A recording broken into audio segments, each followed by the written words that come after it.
Hello， 大家好，歡迎大家翻嚟我呢個 channel， 嚟到台北之旅第7集啦。上一集呢，我哋就嚟到宜蘭嘅礁溪，就介紹過礁溪有啲咩好食好睇啦。咁今次呢，就介紹翻我哋喺宜蘭礁溪呢一日住嘅呢一間酒店，非常有特色噶。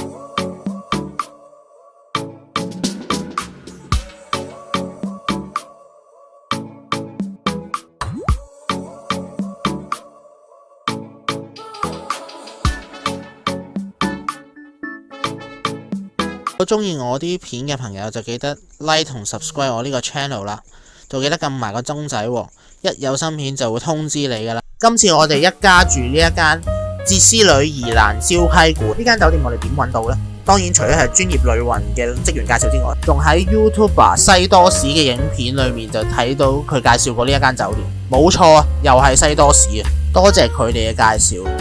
呢間酒店咧，原來都屬於精華國際酒店旗下嘅品牌嚟嘅，質素都有翻咁上下嘅。由入去大堂開始就發現非常寬敞嘅空間，環境舒適冇壓迫，等大家可以得到放鬆。到大家關心嘅房價方面，一個普通雙人客房平日都係大約1000零蚊度，每間客房仲可以有得浸溫泉添。星期6日就比較貴少少，連稅都係1300蚊度。至於我哋今次入住嘅係一間4人客房，連稅都係1300-1400蚊，人均每人都係300幾蚊度，價錢就唔算太貴。官網或者旅遊網站都有唔同優惠嘅。一入到酒店裏面就見到有免費咖啡茶點啊！呢間酒店咧都有提供唔少咖啡茶點免費俾人哋享用，呢啲而家都變成好多酒店嘅基本配備。唔知大家又着唔着重呢啲迎賓食物同埋飲品呢？不妨講下。呢間酒店樓高12層，1至8樓係客房，頂樓有餐廳，1樓有露天風呂，地下仲有大浴場添。你想喺邊度浸溫泉都冇問題嘅。我哋係時候去酒店房度睇睇。今次我哋間酒店房就位於3樓啊！哇，喺呢度地方都幾大。我哋揾呢間客房咧都需要少少時間啦。好啦，揾咗一陣，終於我哋揾到我哋間房啦，301號房。原來係呢層嘅尾房嚟嘅。入去開箱俾大家睇下。一開燈，右手邊就係有洗手間、花灑淋浴裝置、洗手盆、化妝間，然後夾埋熱水壺、茶杯呢啲嘅基本嘢。馬桶就喺左手邊。咦，個馬桶仲係日式免治馬桶，即係幫你沖屁屁嗰啲。當然溫泉酒店嘅重點就係呢一個溫泉池，好有日式感覺啊！花灑淋浴位都非常闊落。到睡房呢邊啦，眼前就見到有2張雙人床，都夠4個人瞓嘅。雙人床旁邊叫做有客廳，有張台可以坐4個人，然後有部電視機，一路坐梯一路睇電視，都唔係話唔爽。仲有2包免費嘅零食同埋咖啡茶。2張雙人床中間有電話插蘇、叉電位，叉電位就喺樓下呢一度，用呢個電筒照住，有埋 LAN 線同埋 USB 充電位。咁樣嘅隱藏設計都幾具日本特色。出邊落住毛毛細雨，於是我哋飲杯嘢。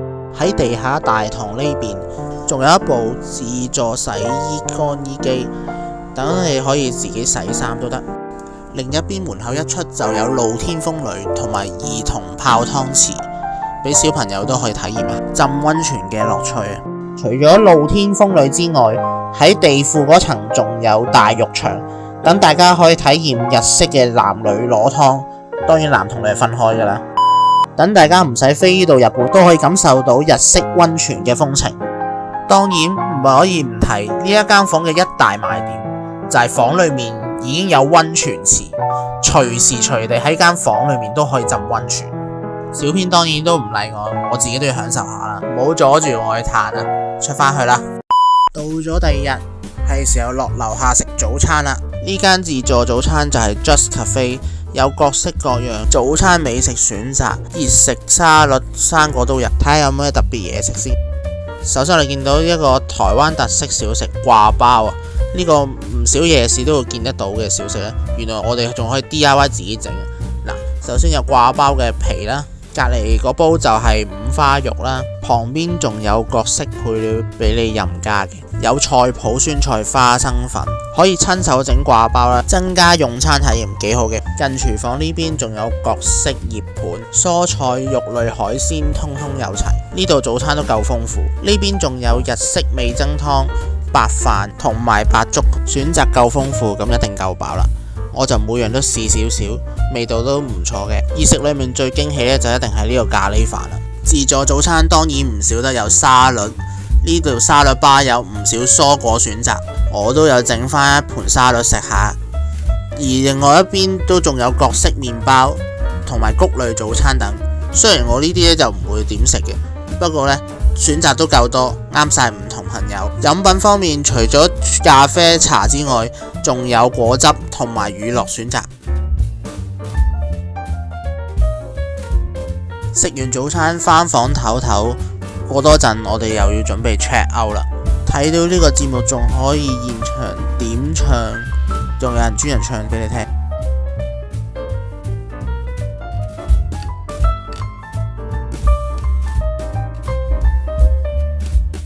酒店仲有其他特別嘅設施，例如呢一間叫奶奶的文具店啊，呢度呢，見到有唔少明信片掛喺度啦。除此之外呢，仲有唔少圖書、繪本等等，可以俾小朋友喺度消磨時間。大人呢亦都可以喺度睇下報紙。而頭先見到啲明信片呢，仲可以免費索取，然後你仲可以寄翻喺你自己嘅地方，即係例如小編可以寄翻香港咁。另一邊仲有一啲益智遊戲。唔單止小朋友，大朋友都啱玩。呢度叫奶奶的文具店啊，呢度好多唔同嘅玩具呢，都充滿住大家嘅童年回憶啊。唔知而家啲小朋友仲玩唔玩嘅呢？依家啲小朋友好多一出世就已經有手機，甚至有 iPad， 佢哋睇電子產品仲多過玩實體玩具。跳飛機你哋有冇玩過？小編當然有玩過啦，喺我細個嗰陣，嗰陣時都講緊係小學啦。大家喺操場上面一路玩一路跳，話咁快成個小息就過咗啦。除咗跳飛機，呢度仲有一樣好得意嘅遊戲，就係彈珠機。彈珠機大家又有冇玩過呢？依家呢，可能有時有啲街呢都會見到有啲類似 Pachinko 咁樣嘅遊戲。Pachinko 係日文，即係彈珠機嘅意思，喺台灣都好流行嘅。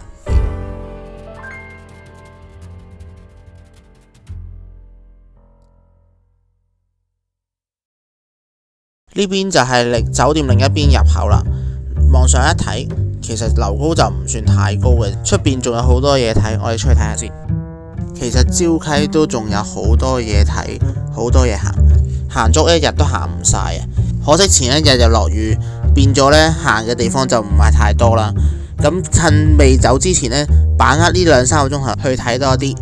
呢度呢真係有好多溫泉酒店或者旅館，頭先嗰邊都有一間啦。上一集我哋有介紹過嘅湯圍溝溫泉公園，喺日頭呢都有唔少朋友喺度忙裏偷閒浸下溫泉，見到唔止係遊客，當地人都有㗎。就喺湯圍溝公園嘅旁邊，有2-3個攤位係賣蔬菜嘅，有溫泉茭白筍，仲有宜蘭非常出名嘅三星蔥添。除咗蔬菜、生果，隔離攤位都會有。隔離仲有小食攤位添，唔通夜晚嘅時候呢度係另一個夜市？呢個攤位嘅後面一帶呢，就相信係住宅同埋小部分嘅國際品牌酒店進駐。之後我哋行到嚟呢一間商店，呢間商店都幾大下，全間商店專賣唔同種類辣椒貨品，即係例如唔同嘅辣椒醬啦、辣椒油、醃製辣椒等等。而另外呢一度仲有一個表，話俾大家聽，辣度有唔同嘅等級，唔知大家中意食幾辣嘅呢？歡迎留言講下。宜蘭礁溪咁多地方可以浸溫泉，除咗喺酒店裏面浸，或者喺湯圍溝溫泉公園浸之外，仲可以喺戶外浸溫泉都得。礁溪呢度都有唔少大眾池或者雙人湯屋啊，俾本地人或者遊客用一個較大眾化嘅價錢都可以享受浸溫泉嘅樂趣。呢度仲有一個價錢表俾大家睇下，最平嘅呢個都係250蚊台幣，最貴都係700台幣可以浸2個鐘。而呢邊呢，就有唔同嘅房做間隔，都夠晒私隱度。話咁快，我哋又翻嚟礁溪車站呢度，我哋準備又要坐火車翻去台北市中心目的地，翻去台北車站。今次我哋要坐呢一架219車次開往樹林方向嘅列車，同去程一樣，都係普悠瑪號。車程大約1小時20分鐘，收費大約280蚊台幣，即係港幣70零蚊左右。不過記得要提前買定飛嘅，冇得 walk in 同企位嘅。等咗一陣，火車終於到站啦。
2點51分，我哋終於翻到嚟台北車站啦。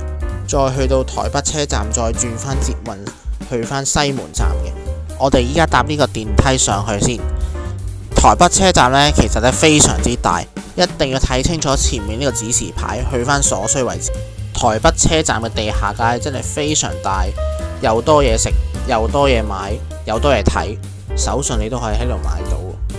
右手邊就有一間快車肉乾，呢度都夠你行大半日時間。如果你之前咁好彩中到5000台幣嘅消費金，你仲可以喺呢度嘗試下使用，睇下得唔得啦。因為有啲商戶咧係唔接受用呢個悠遊卡嘅。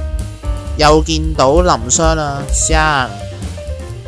跟住我哋就喺台北車站呢度行翻去捷運站，搭翻藍色板藍線，再搭到去西門站。去到呢度唔好轉左，係靠右手邊呢條電樓梯落去就係啦。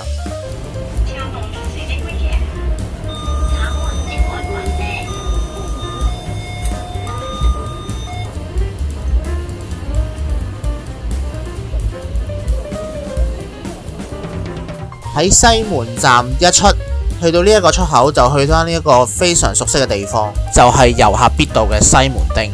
西門町我哋第一日都有嚟過。過咗幾日之後，我哋再翻嚟呢一個位置。除咗因為我哋今晚住嘅酒店亦都喺西門町附近，另一方面西門町真係行極都仲有好多嘢睇嘅。喺台灣其中一樣最具特色嘅就係便利店，便利店嘅數目呢多過香港好多，而且呢有啲便利店呢亦都有特別主題，好似呢一間便利店咁，呢一期呢就做緊期間限定呢隻樂事薯片。一入去到去，除咗見到滿唔同口味嘅樂事薯片之外，仲見到一啲你諗唔到嘅嘢，好似呢邊咁，好似一個迷你嘅遙控賽車場，隔離呢一部足球機都係有晒樂事嘅產品，不過係冇得玩嘅。仲有呢一個樂事特製滑板，同埋呢一個百事可樂台，同百事可樂有關係嘅咩？仲有彈珠機添。呢間便利店咁大呢，除咗一般嘅生活雜貨之外呢，原來呢度呢都有唔少玩具精品呢度都揾得到嘅。你睇下呢度有唔少 Hello Kitty 啊，呢個呢仲有月曆添，係啦，座台月曆又唔係好貴，幾廿蚊港紙啫。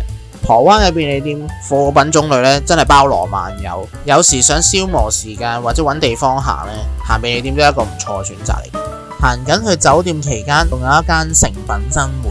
裏面都有唔同嘅特色店鋪進駐，都有唔少購物嘅選擇。有啲鋪頭呢，喺香港就比較少有，例如呢一間女僕咖啡喺香港永遠都開得好隱蔽，唔同喺台灣。下一集我哋就同大家開箱今次喺西門町附近嘅酒店。呢間酒店呢，其實呢之前都出現過，大家都好熟噶啦。咁我哋下一集呢，就同大家開估究竟係邊一間酒店啦。除咗開箱酒店，當然仲會同大家再行另一個夜市，同埋睇下仲有其他景點嘅。我哋下條片見啦，拜拜。